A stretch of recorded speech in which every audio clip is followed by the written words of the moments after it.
Layering glazes can create some fun effects on your pieces. So fun. So this is orange underneath and then Nassau blue on top, which kind of creates this speckly purplish beautiful color. So if I want that desired effect, then I could dip my piece in 2 different glazes. However, the most important thing is to avoid cross-contamination between the glazes. You want to let your initial dip dry completely, 100%, before dipping it in the second glaze. I'll walk you through it in a second.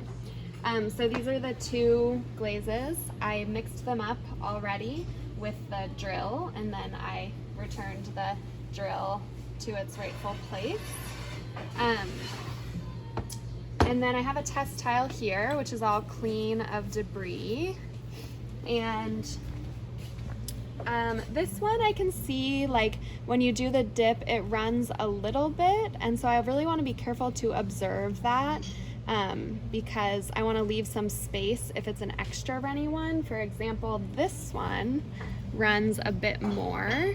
And so if I were doing this combination, I would leave quite a bit of space. Okay, so first I'm gonna dip. I go in about 1, 2, take it out and shake it. That's really all you need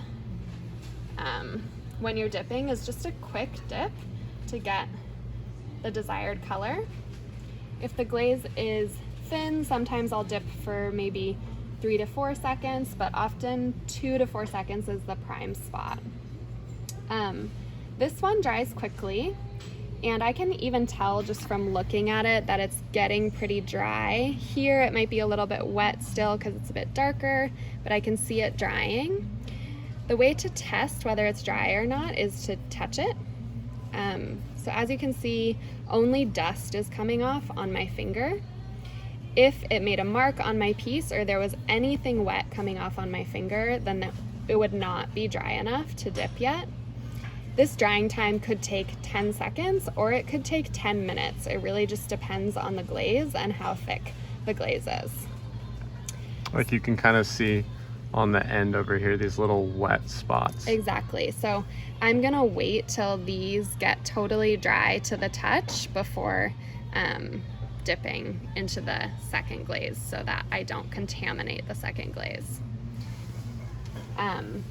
You don't want to be blowing on it or anything because that will create glaze dust and put it back in your face. So what I would do is I would just set this on the table and wait for it to get completely dry.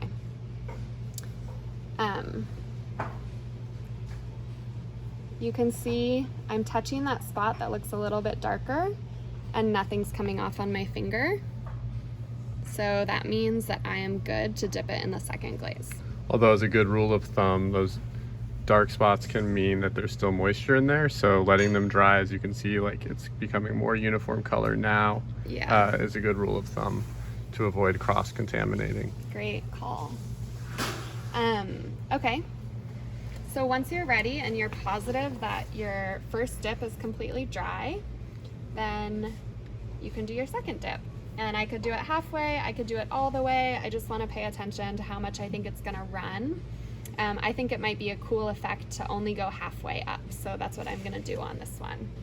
Similar dipping time, I'm gonna go in, 1, 2, out, and shake all the excess glaze off. One thing to note here that Lizzie's purposely doing wrong is that she's shaking and it's close to this other glaze that has the lid off. Something to just be conscious with is that these flecks of clay will come off, and it's an easy way to cross-contaminate. Yeah, or flecks of glaze. Yeah, Sorry. Cole's 100% right. I should have put this lid on first.